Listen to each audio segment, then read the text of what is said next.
on here. Let's see, Lauren, what have you got for us this week? Well, I sent you a video that apparently you didn't Hold download. on. Because be a man and wing it like the rest of us. No. No. Try no.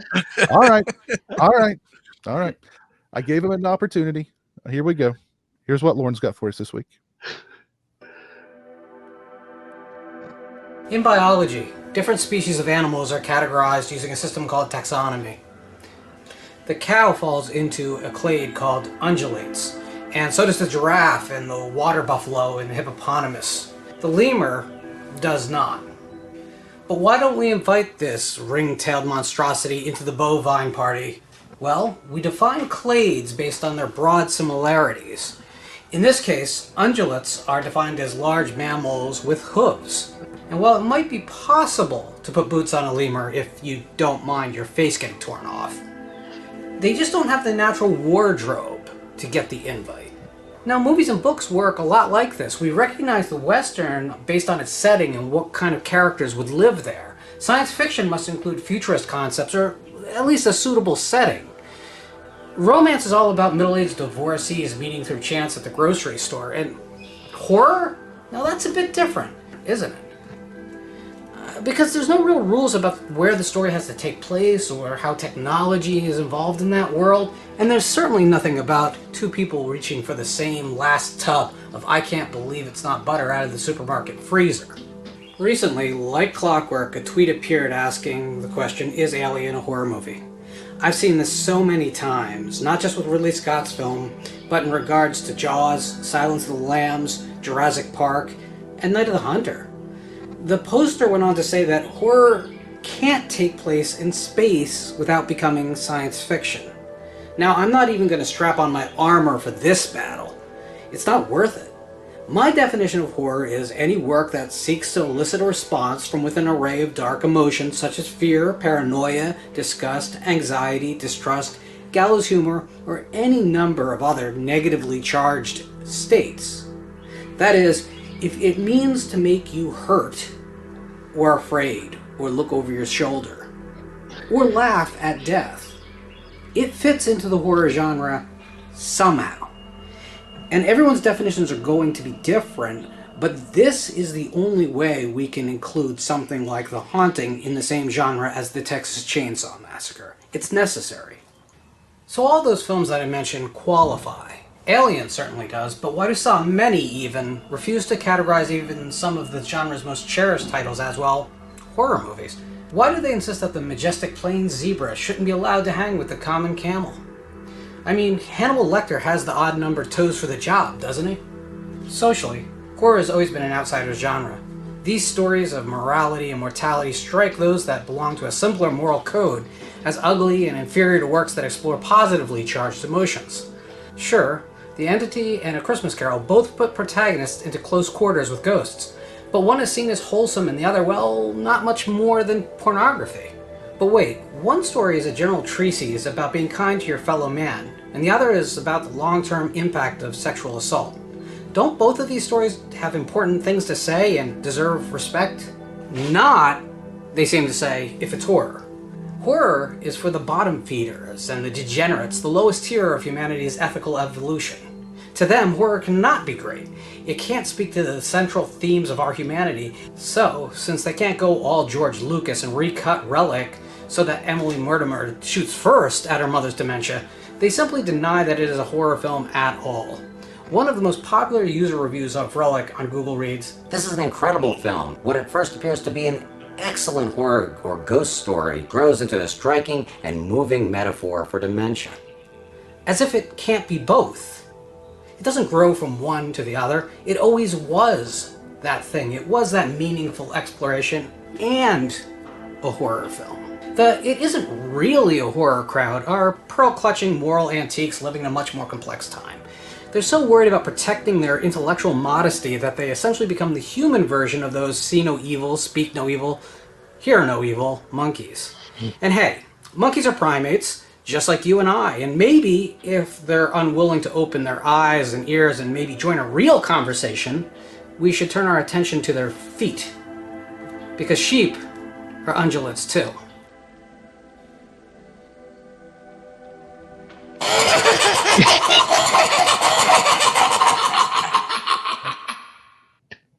See, I told you Lauren was in defeat.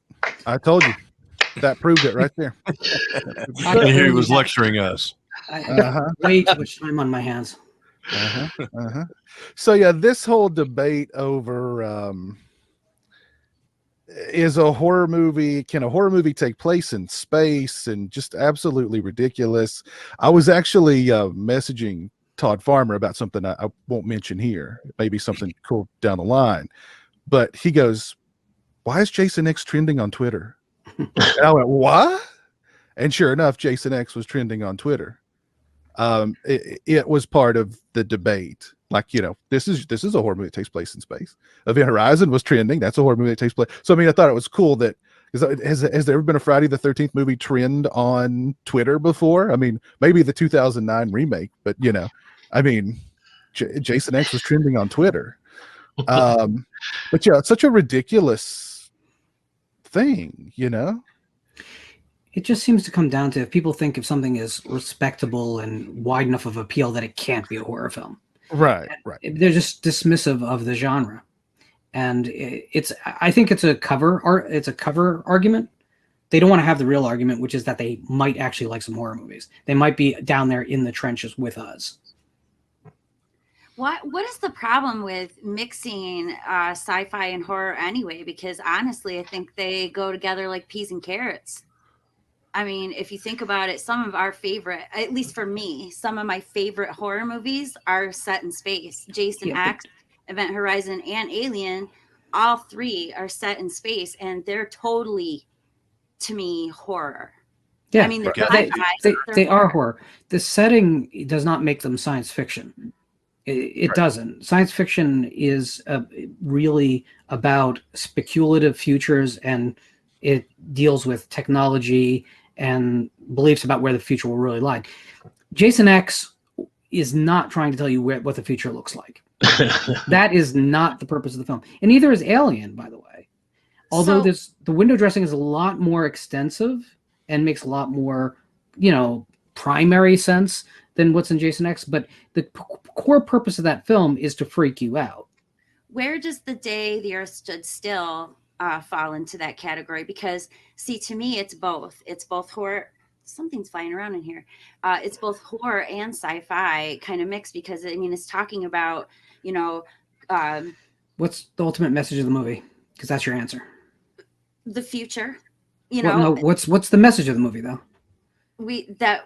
That we need to start looking better at our future so we can start acting on it now. So the point is not to horrify us.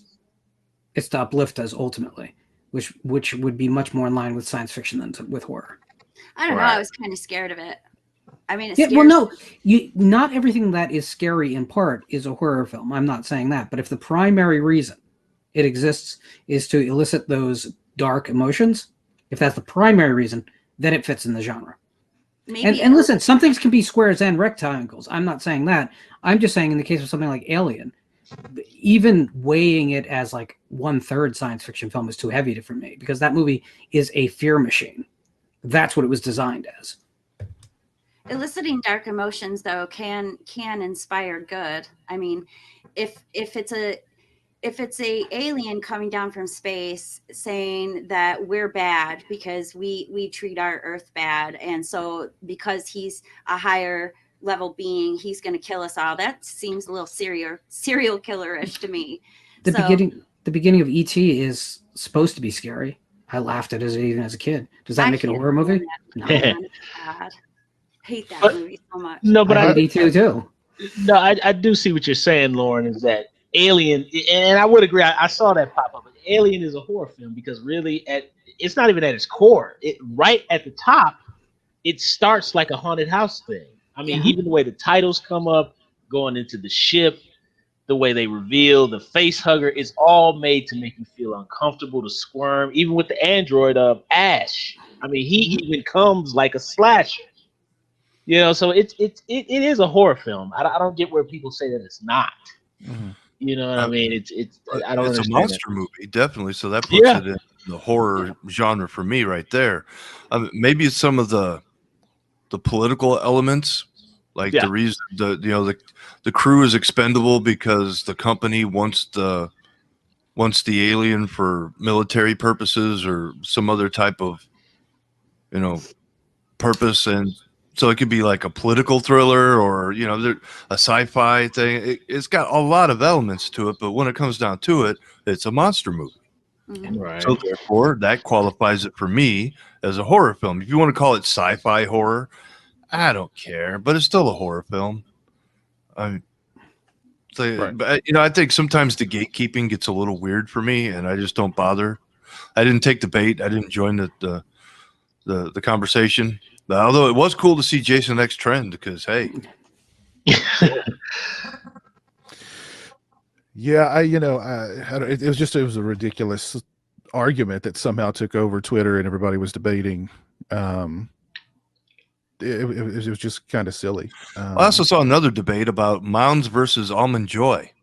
Since Almond Joy exists, why is there Mounds? That was like a serious debate. I was like, are you kidding me? That's the beauty of Twitter right there. I'm like, if your life is so empty that you have nothing better to do than argue the existence of a candy bar. Have they ever heard sometimes you feel like a nut, sometimes you don't? I'm not even going to go into the differences between the two because it's not important. Who gives a shit? Almonds. It was on TV. I walked past the TV. It's on the news. They're talking about Mounds versus. I'm like, slow news day? What the fuck? Wow. I mean, maybe idiocracy. We've people are gonna start watering their lawn with Gatorade. We're there, boy. We're getting close. On my balls. That's the new hit show. Fucking hell. That's not funny at the moment. It's too true, right? Too soon. Way too soon. I mean, let's not overlook the best horror movie in space, and I'm talking about Hellraiser Bloodline. Oh, it's followed closely behind by the Leprechaun in Space. I was going to say you can't sleep on Leprechaun in Space. Oh, Leprechaun 4 is awesome. or Dracula 3000. Is that the one where Dracula's in space? I think so. Yeah. Oh yeah, that's the pinnacle of that series. Is Jason Scott Lee in that? No. He's not in that one. No. Coolio is in that one. Oh, God. Right. Oh, I'm sold. I got to go watch it now, Piz. Coolio is in that one. And if you thought Busta Rhymes added something special to Halloween Resurrection, you have not seen anything until you see Coolio in Dracula 3000. Uh-huh. That's very, very true. I think Lauren brings up a good point about gatekeeping, and somebody actually mentioned it in the chat too about how my buddy Jan Man says people still call Silence of the Lambs a thriller, not a horror movie. It's a horror movie. The thriller tag is usually attached to a movie that's more respectable. Yeah, exactly. They don't want to call it horror because horror is just a scotch away from porn. Actually, porn is probably more respected in some. That goes all the way back to the beginning of Hollywood. That if you did too many B movies, what they considered B movies, that ruined your career. Or if you went to a television show and you were a movie actor, you were never coming back to movies because now you're a television actor. And a lot of the stars of the early Friday the 13th films, they were told by their agents to leave that off of their resume. Yeah. I mean, so since the beginning of film, really, I mean, thinking about it, films that started out with like Nosferatu and Metropolis and all these other things, and all of a sudden now it's taboo. I mean, it ruined Bela Lugosi's career. He's Dracula, and there's nothing more. He couldn't hardly get a job after that. So this kind of a thing has been in existence. This prejudice against horror has been around since the beginning, and it's never been accepted as a viable genre. And that's why the people that like it also get put down, because if they recognize you as an actual fan, then they have to recognize horror as a legitimate genre. I aim to squash that. Shit.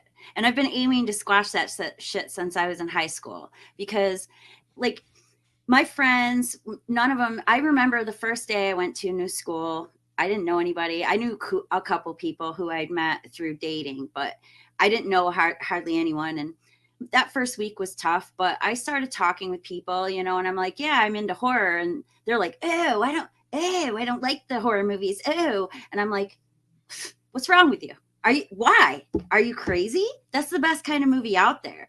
That's got action, it's got suspense, it's got gore, it's fun, it makes you excited. What is wrong with you people? Y'all got to be so timid all the time watching like all these little rom-coms. I hate rom-coms.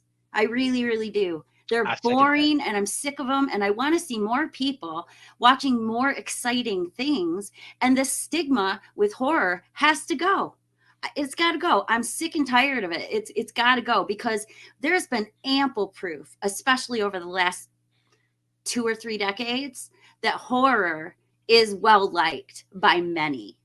Saw being a huge, you know, Final Destination movies, Saw, the Friday the 13th, Nightmare on Elm Street, they were more marketable than most things. So I don't understand this stigma staying on. I think that one of our aims as a group should be to kill that stigma, to squash it, to smash it, and start getting people to think in a different way. Because anybody who's too scared to watch something, I think they don't do it because they're actually scared. I actually think that most people, not everybody, but most people are just trying to be part of the crowd. And I actually think that horror movies are way more popular than people think. Well, look at the conventions. Most conventions are horror conventions or sci-fi. Yeah. But you don't see any Bridges of Madison County conventions. No. You know what I mean? It's like, this is a legitimate hardcore fan base with a legitimate genre that they love, but they still, you're not going to see too many horror films. Not that I would watch the Oscars, but you're not really going to see too many of those type of films or actors in those films get the nod, even though maybe some of the best performances of the year would be in one of those films. Yes. Yeah, it's really sad. Unless somebody like Martin Scorsese does Dracula, and then that's a little more highbrow. Right. But so how we can start to crush this horrible stereotype is really that we should start really, first of all, standing up, which we've all done, and I think our audience have all done, but don't make it something that you're closeted about. You'll like horror films. Mm-hmm. That's the first thing. The second thing is to stop cannibalizing each other. It's okay to have differences of opinion, but it's not okay to start questioning other people. Saying, is Alien a horror film, has an underlying text, right? Which says, well, if you like horror films, then you probably like things that are worse than Alien. Yeah. Right? And that's not cool. There's people out there, I'm sure, who hate the original Alien. They're wrong, but they're allowed to be wrong, right? And it's beautiful that they are wrong, because that provides something for us to talk about. If we all like the same movies and the same genres, we're in trouble. Yeah. You know? Indeed. That's the way I feel about Aliens. People who don't love it, they're just really wrong and really not intelligent people. But I mean, it's okay. They can be that way. You know, there's lots of colors in the rainbow. Well, there's something to be said about the madness of crowds. Whereas the more people that proclaim the same thing, the less people that are intelligent actually are driven to that conclusion. So that sounds like a very unintelligent thing. Christian is in the chat. One of our birthday boys is in the chat, and he wants to know where David Lynch's films fall on this genre spectrum. I do not consider David Lynch horror at all. I do not. I mean, I consider that it has horror elements, but I do think for the most part he makes thrillers. I think everything after Twin Peaks: Fire Walk with Me are metaphysical horror films. Really? Everything before that are in different genres, whether it be science fiction, whether it be straight drama, but with the exception of Straight Story, which is obviously the odd duck out. But everything else, I would firmly put in the genre. I don't know what to call his films. I remember watching Wild at Heart and kind of being a little bit perplexed, kind of like, love story. It's alternate reality, because it's completely there you go. from this one. Yeah. Like, But that's not a bad thing, though. I like Lost Highway. I like Wild at Heart. I like some of his stuff. I mean, I don't like it all. Did he do Naked Lunch? No, No, that was, because Cronenberg. that was Cronenberg. Cronenberg. okay. Well, Oh, yeah, see Peter that could have been a Lynch film if you watch it. I Yeah. mean, it comes out of left field with a bunch of wow. I didn't see that coming. Yeah. But I like Cronenberg for the same reason because he has some of the elements that Lynch has. Not quite as off the chain, but I don't know. I guess maybe Lynch has proven to be an acquired taste. I mean, I like his stuff. I don't dislike it. I'm not the Twin Peaks type fan that a lot of people are, and that's fine. I mean, I know there's a lot of people that love Twin Peaks, and that's great. Me. I'd rather watch Wild at Heart, but that's just me. But we can all say that Lynch has at least brought something to the table that's valuable in the world of film. Yes, I have to say, I mean, I don't want to say like I'm a super fan and I think he has no faults, because of course I will pick out his faults if I find faults, but for the most part, I think he's a better filmmaker than most other filmmakers out there. And I really wish people would. I mean, Inland Empire was awful, though. That's just my opinion. And if somebody out there likes Inland Empire, that's good. I'm glad that you enjoyed it. But I have a hard time sitting and watching that one. And I don't know what to say about it. I don't know if, it's just because he was just experimenting, or season 3 is kind of a mess too when it comes to Twin Peaks, which is a whole nother. I will be doing my own show on my own channel about that, so tune in for that. But for me, he was the first director, like the first man besides Steven Spielberg that I ever knew, like his name, first director's name. So, or maybe George Lucas, I might have known his name at a younger age too, but for me it was Spielberg, Lynch, and Lucas, I guess. And they've stuck with me. They've stuck with me through the whole thing. So I don't know. I guess it depends on who you are and what you grew up watching. If I would have never saw The Elephant Man when I did, would I even be a Lynch fan? I'm not sure. I don't know. But thank you, second grade Mrs. Germain, for showing that to us. Hey, Mike, how crazy is it that Cronenberg reads William Burroughs' Naked Lunch and goes, no, not crazy enough. I got to go further. Yeah, I was like, this one's for Lynch. I mean, it kind of felt like it. Yeah, no, I mean, when the probably strangest acid casualty of the Beat Generation isn't weird enough for you, Cronenberg was making his final weird movie. Yeah. But Elephant Man, definitely give that one a shout, because I really enjoyed that. I thought that was probably one of his least weird movies, though. I mean, because it's like a real story about an actual guy, and brought a lot of sympathy to the character, and that was a really good flick. Yeah, of course, Blue Velvet with Dennis Hopper. Who can't enjoy that one? That's probably the one everybody goes to when they think about Lynch. Yeah. That's why there's a Blue Velvet couch back here now. He's probably an acquired taste for a normal person. They're not just saying, "Go, what the hell? You got problems, man. You like this?" Be like, "Yeah, I do." I try to convert normal people to weird. So. That's a tough thing. It's a tough sell. Yeah.